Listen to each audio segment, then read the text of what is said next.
की, भारत माता की, भारत माता की। जोहार साथियों, मैं प्रशांत वर्मा, वंचित जनाधिकार संघ केंद्रीय अध्यक्ष, हजारीबाग सदर विधानसभा प्रत्याशी, आप सभी तमाम यहां पर मौजूद जनता जनार्दन का स्वागत व अभिनंदन करता हूं।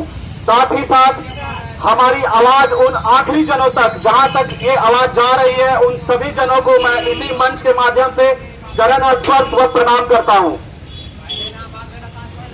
आज कोर्रा चौक पर मैं खड़ा हूं और आज यहां पर हमारे गांव भर के जितने भी कामगार मजदूर हैं उन लोगों के बीच में खड़ा हूं। लेकिन आज यहां पर जो कोर्रा चौक, आज जो मंडी बना हुआ है हमारे दैनिक मजदूरों के लिए, आज ये बहुत ही चिंता का विषय है कि कोर्रा चौक में यहाँ पर लोगों का इतना जमावड़ा लगता है। आखिर इसके पीछे का वजह क्या है? यहाँ पर जैसा कि मैं जानता हूँ, हमारे बीच में यहाँ पर सैकड़ों लोग खड़े हैं। कोई विष्णुगढ़ से आते हैं, कोई टाटी झरिया से आते हैं, कोई दारू से आते हैं, कोई बनासो और बगोदर तक से आते हैं। क्या हम जो बोल रहे हैं सही है कि गलत है? सही है ना? सही है कि नहीं है? कहाँ से आते भैया? बगोदर से। देखिए, यहाँ से 45 से 50 किलोमीटर, 55 किलोमीटर का दूरी है बगोदर। यहाँ पर सिर्फ पुरुष ही नहीं बल्कि महिलाएं भी सुबह 8 बजे 7 बजे अपने घर से खाना पीना बना करके छोटे बच्चों को छोड़ करके यहाँ आती है। लेकिन हम लोगों के सामने ये समस्या है, लेकिन समाधान की बात कोई नहीं करता है। मैं प्रशांत वर्मा एक प्रत्याशी के रूप में आप लोगों के समक्ष में खड़ा हूं, वंचित जनाधिकार संघ की ओर से एक विधायक प्रत्याशी के रूप में। और मेरा सबसे पहला चुनावी मुद्दा यह है कि अगर मैं विधानसभा में आप लोगों के माध्यम से निर्वाचित होकर जाता हूं, तो मेरा सबसे पहला उद्देश्य रहेगा, अपने जितने भी मजदूर भाई लोग हैं, मनरेगा में 245 रुपए मजदूरी मिलता है, मैं उसे 500 रुपए मजदूरी कराने का आवाज कराऊंगा। अगर मनरेगा में 500 रुपए का मजदूरी दर मिलता है तो हमारे कोई भी मजदूर भाई अपने गांव घर को छोड़ करके कोर्रा चौक में किसी का चेहरा नहीं ताकने के लिए खड़े रहेंगे। यहाँ पर जहां तक मैं जानता हूँ कि यहाँ पर सुबह से लेकर के खड़ा रहते हैं, दिन का 11-12 बज जाता है, लेकिन अगर उनको हाजिरी नहीं मिला तो 100 रुपया 50 रुपया भाड़ा नुकसान करके उनको वापस घर जाना पड़ता है।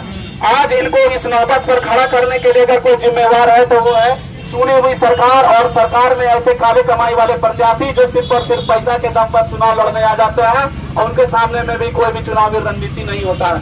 आखिर उनका मकसद क्या है? उनका मकसद बस यही है कि अपने और अपने बच्चों के लिए धन का संग्रह करना। उनको हमारे जैसे गांव वाले लोगों का कोई ख्याल नहीं है। तो हमारा बस पहला चुनावी मुद्दा यही है कि मनरेगा में, क्योंकि सबसे ज्यादा अगर पंचायत में कोई भी भ्रष्टाचार का जड़ है तो मनरेगा में है। 245 रुपया। ये बताइए आप लोगों का कितना मजदूरी मिलता है शहर में? शहर में इस वक्त बहुत कम मिलता है। कितना मिलता है? 450। 450 रुपया, 500 रुपया। किन्हीं को 450, किन्हीं को 500। अगर मिस्त्री है तो 500 रुपया, अगर मजदूरी का काम करते तो 450 रुपया, 700।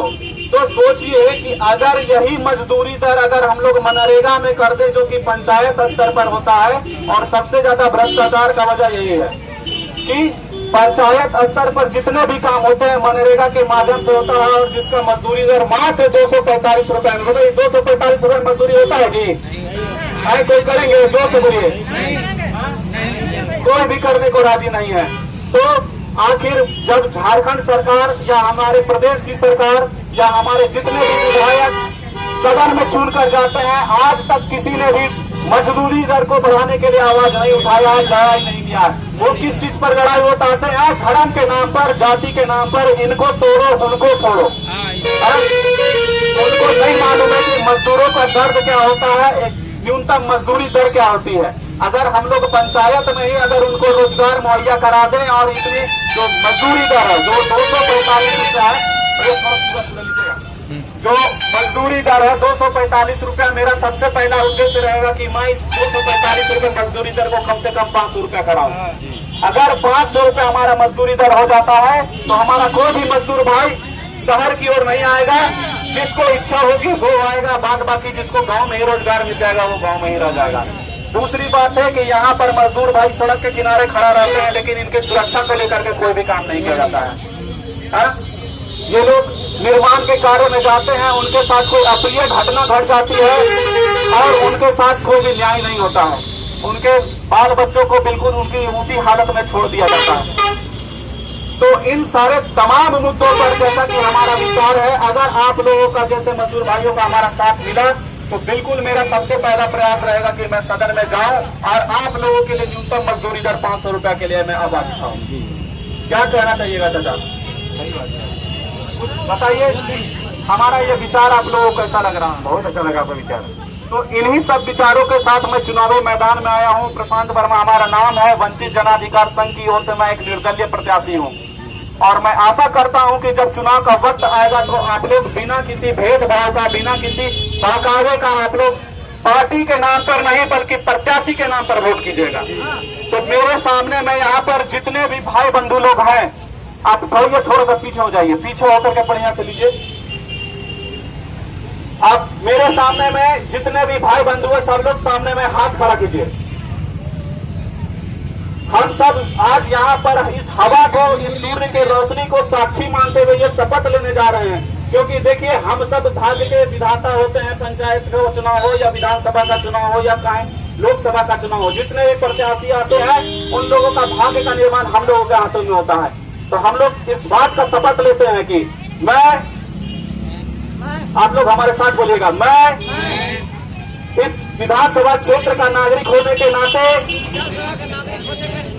मैं ये शपथ लेता हूं कि आगामी विधानसभा के चुनाव में बिना किसी लोभ लालच का पार्टी स्तर का नहीं बल्कि प्रत्याशी स्तर का चुनाव करूंगा। भारत माता की जय, भारत माता की जय।